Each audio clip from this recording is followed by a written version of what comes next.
Hello and welcome back to Studio 21. I'm Audrey.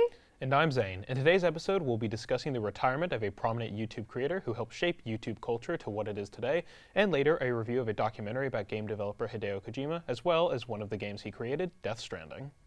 And stay tuned for our in-depth look at Trinity's Black Essence Festival that was held in celebration of Black History Month.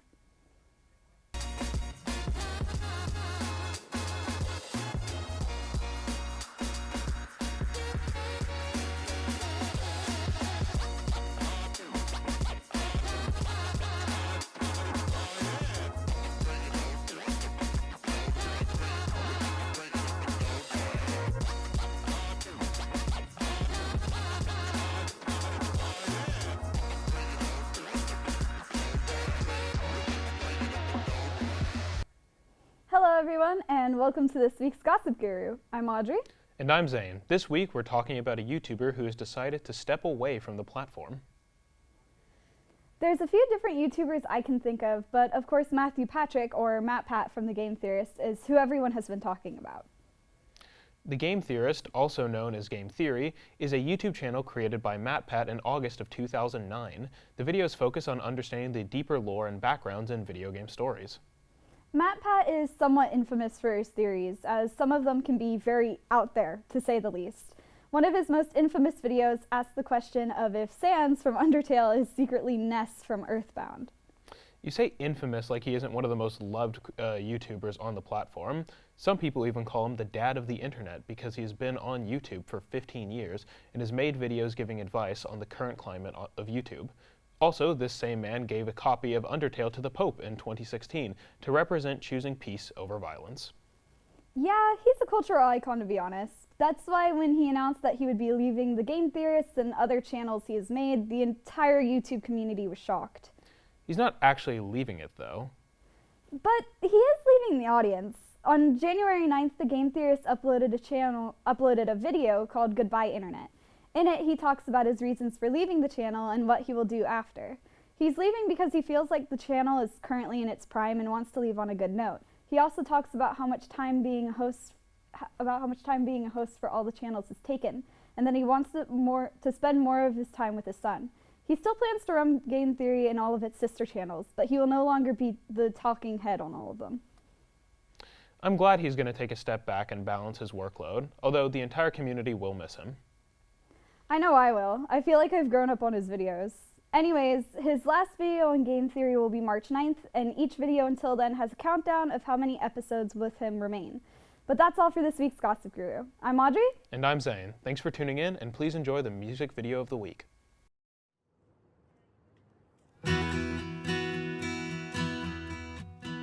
Only you can save this desolate island. I can turn your sad eyes into smiling. Only you, only me. Only you can take away my solitude. Only I can help you shake the blues. If only we could take the air, the hell out of lonely, the hell out of lonely. Only you can make my rainy days end. Only I can bring sunshine back again. Only you and only me. Together we make perfect chemistry. It's so obvious for all the world to see. If only we could take the air, the hell out of lonely, the hell out of lonely. So to a higher altitude, flying first class on autopilot.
and only then we can take the hell out of lonely.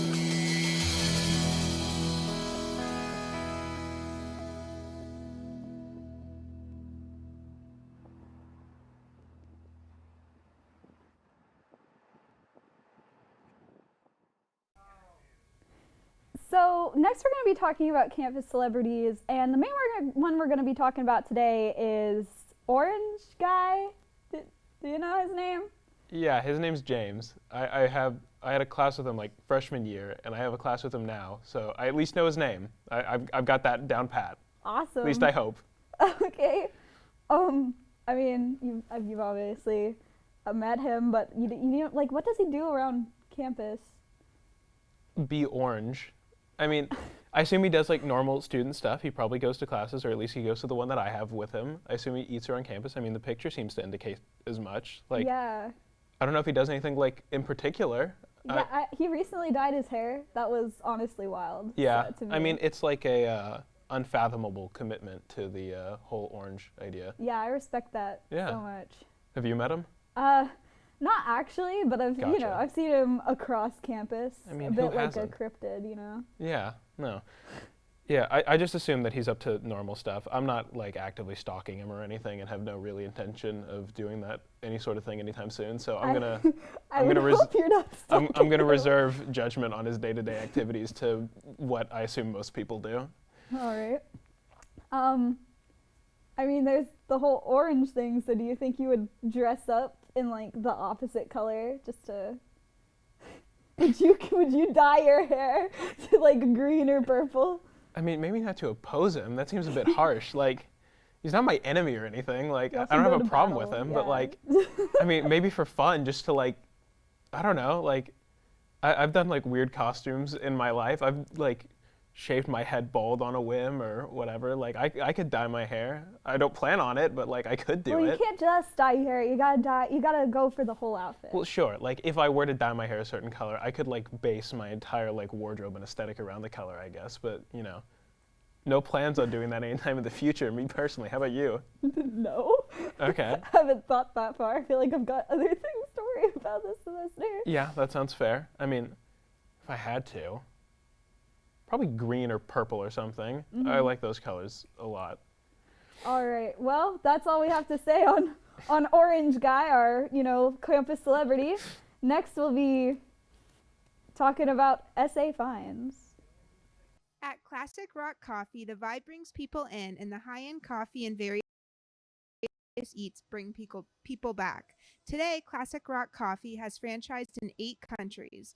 Although the menus may vary in other countries, the desire to provide high-end coffee in a rockin' atmosphere is still the main draw to the interest in Classic Rock Coffee. Today, I'm here with manager Stephanie, and just going to ask a couple of questions. So first, what is unique about your coffee shop? So what's very unique is the vibe, the music.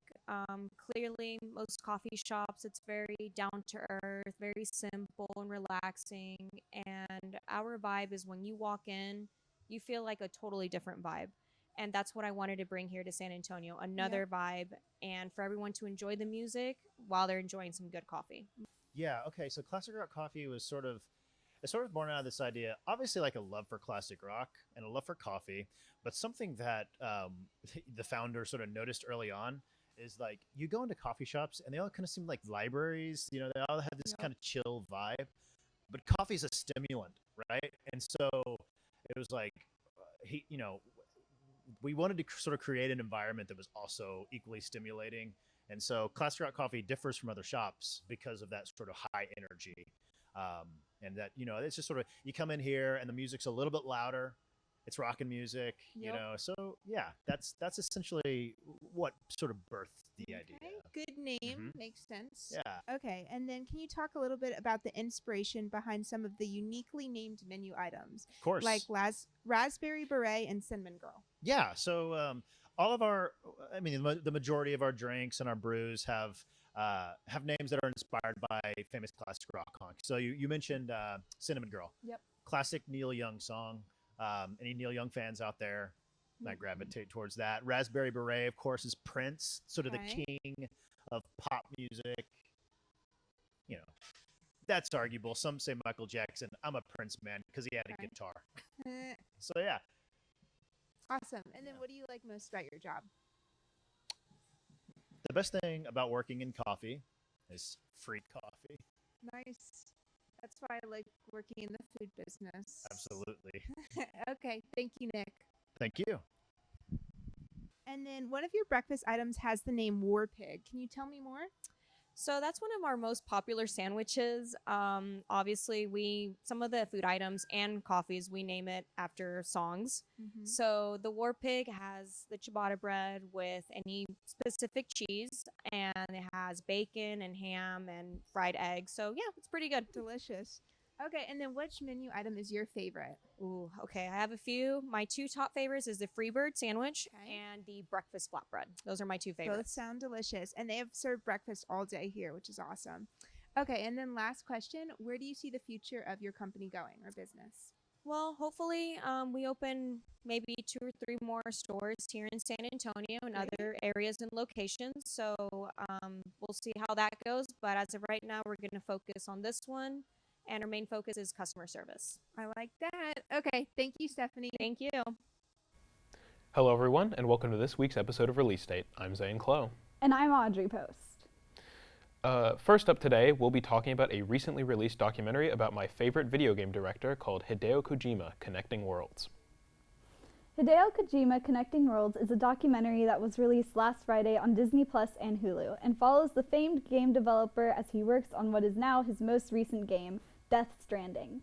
The film covers 3 years of the game's development, with interviews from some of the game's actors like Norman Reedus, Mads Mikkelsen, Lea Seydoux, and Troy Baker, as well as filmmakers such as Nicholas Winding Refn, George Miller, and Guillermo del Toro, all 3 of whom have or will star in the game series.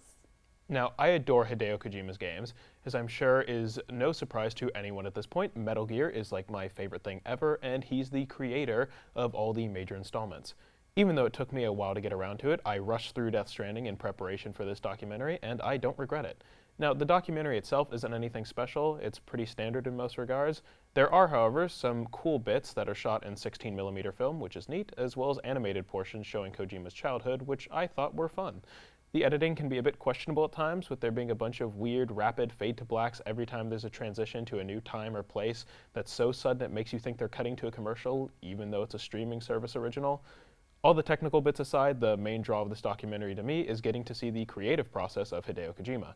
Watching him work through issues that arise with the game with his team was incredibly interesting, as well as seeing how the performances were captured for the game. I also think this documentary does a really good job interrogating the idea of directorial authorship in a way that's very compelling, especially with the insight of filmmakers who contributed to the game. While by no means this will be the best documentary you're ever going to see, if you're at all interested in Hideo Kojima or just video game development in general, I really think there's a lot of great stuff here for you. Side note, the documentary will spoil the entirety of Death Stranding, so be aware. Speaking of which, the next thing we'll be talking about is the game itself, Death Stranding. Death Stranding is an open world kind of survival, kind of shooter, but mostly walking simulator, originally released in 2019. The game follows Sam Porter Bridges, a man who is in the post-apocalyptic world of the game delivers packages and supplies to people in need, as going outside is extremely dangerous. The outside is littered with entities known as BTs, or beached things, that are the ghosts of the dead that can't pass on to the afterlife. Sam is called to Capital Knot City, where the former president of the United States and his adoptive mother are dying. She asks Sam to go west, reconnect the last remaining cities in the country, and rescue his sister Amelie, who is being held by the separatist terrorists led by a man named Higgs. Sam reluctantly sets out to make America whole and save his sister. I had very mixed expectations going into this game. On the one hand, it's created by the man who made what I think is the pinnacle of the gaming medium, but on the other hand, for years I'd heard mixed things about the game. How there's no combat, all you do is walk, and the story's confusing. Well, once again, I wholeheartedly believe that Kojima has once again created a masterpiece because I think this game is incredible. Now, one thing I will say is that the reputation that Metal Gear has for being convoluted and having a difficult to understand plot, which I think is accurate for this game. For For like the first 2/3 of the game, I kind of didn't know what was going on, but in typical Kojima style, I felt compelled nonetheless. And it was worth it, because this game has one of the most emotionally satisfying and complex stories I've seen in gaming, and almost moved me to tears.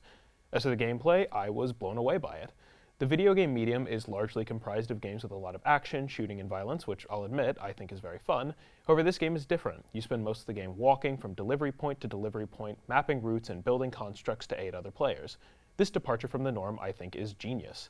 Now, there is gun combat in the game, but it makes up a very small part of the game for reasons I won't spoil, but it is heavily discouraged and detrimental, actually, to fight your enemies. The last thing I'll bring up is the sense of community. For a game about isolation and trying to reconnect the country and its people, having the ability to construct things to aid other players, leave them behind equipment, or just send them messages about how much you appreciate them is wonderful.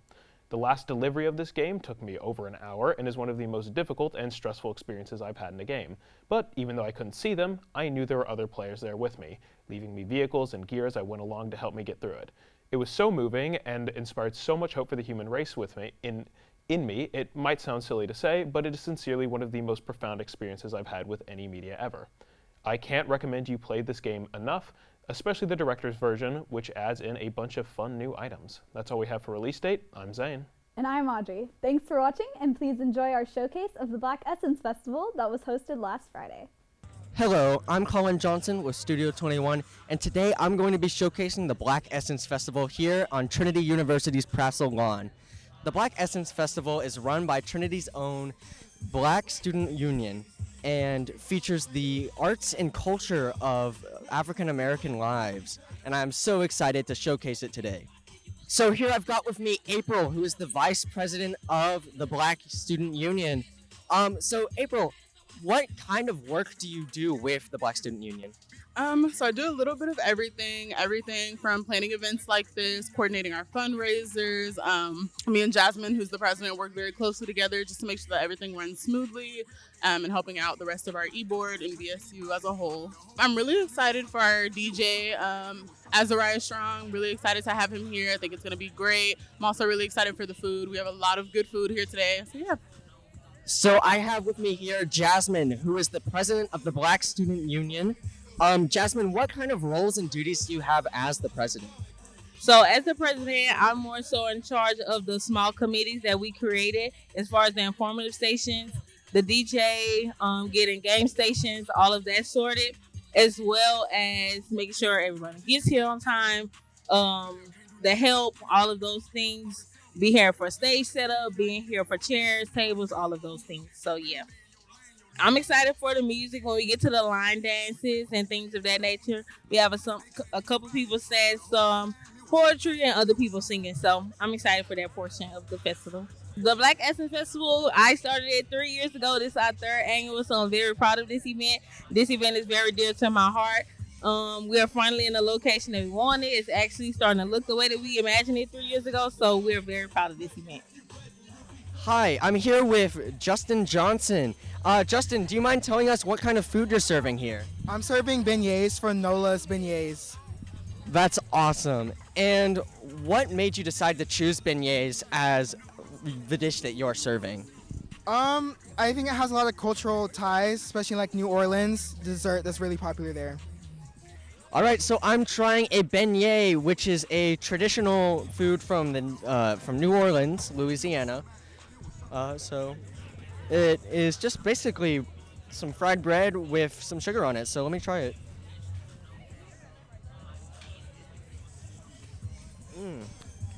Yeah.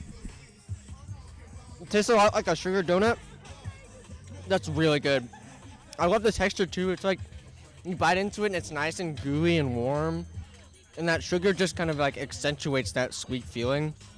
Yeah, this is amazing. Like 10 out of 10. It's awesome. I love it. Hi, I'm here joined with Paloma and Lucia. Paloma, do you think you could tell me a little bit about what dish you're eating? I don't think I could, but I'm excited to learn as soon as I finish this plate. Was it good at least? It's really good.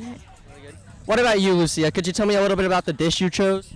I had some pasta and green beans and then some rice and then the beignets, which were my favorite. They're really good. I mean, what I was most excited about coming in was probably the food. I like that the school has a lot of events like this because they usually have like different food that you wouldn't usually have. And so it's just really exciting to try new things and to learn about them too. And so I feel like coming in, that was what I was most excited about. And now I guess now that I finished my food, probably just looking at the tables. Yeah, I was also definitely really excited about the food, but I also like coming here. I think the history like that they have here is really cool. So I have with us a member of the Black Student Union. Could you tell us your name? I'm Aaliyah Jones. Can you tell us a little bit about this station you have set up here? Yeah, so this is one of our 4 information stations, and mine is specifically about music. And we're just highlighting how African American music is not just rhythm, it's not just beats, it's not just lyrics. It's about how we express our lifestyles and all of the things that we go through in life, and how most of our genres really interconnect with each other. They're influenced by geography and struggle and love and so many things like that. So even our mainstream music genres nowadays probably most likely have roots in Black music and Black history. Hello, I'm here with Jazz. Jazz, do you think you could tell us a little bit about this station that you're manning today? Yeah, so I'm doing hair and beauty, where I'm just taking you through all the different types, but the main ones that have cultural significance for us. And how they've been transformed over time in order for us to reclaim a lot of our power and historical significance. For example, braids. Braids was very significant for us because historically during the slave trade, braiding your hair for runaways was actually used as a map, like a physical map on the head to where they could go in order to be safe. It was also used to have small crops within the braids so that as they're running away, the crops that were valuable for sale on plantations, they'd be able to have something of sustenance in order to be running away. And so that just got transformed over time. You see I have locks, you see my counterparts have braids. And it just became generational tradition that also helped us create our own beauty standard as hair was looked down upon at that time. As for jewelry and acrylics and things like that, chains literally went from chains to chains. We went from being in the chain gang during slavery to having our own chains of real gold, which means that we acquired our own wealth. So as you can see, I have my own chains.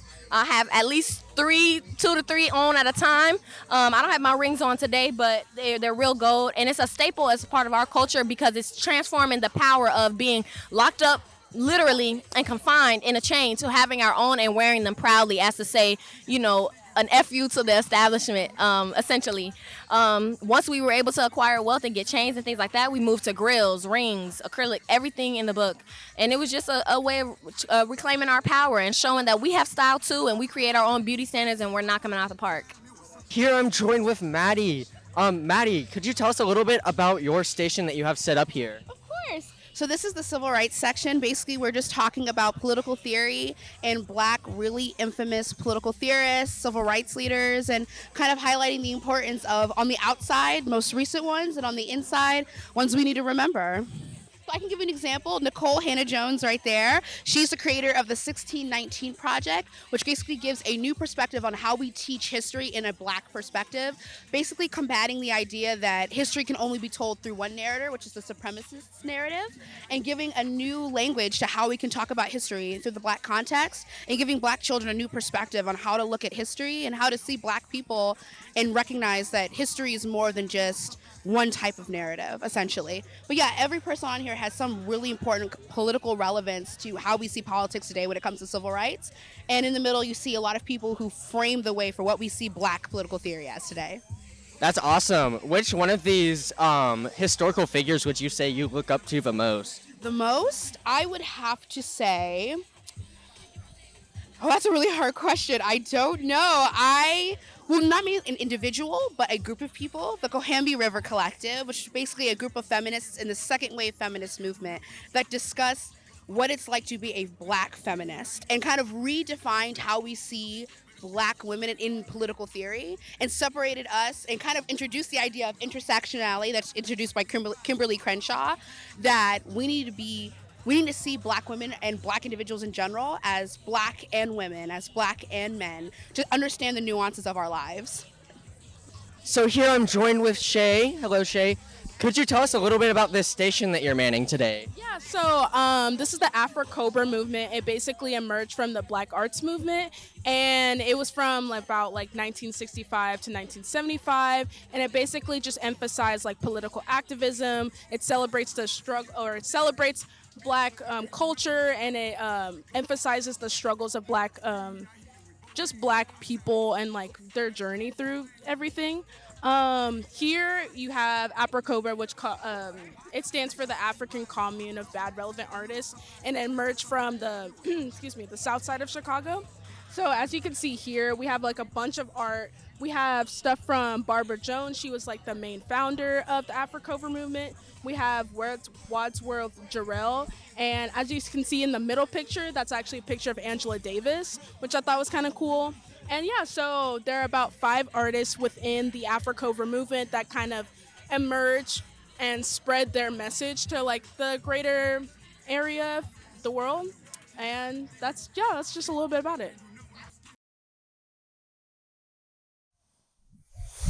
Lift every voice and sing till earth and heaven rings. Ring with the harmonies of liberty. Let our rejoicing rise high as the listing skies. Let it resound loud as the rolling sea. Sing a song full of the faith that the dark past has taught us. Sing a song full of the hope that the present has brought us. They sing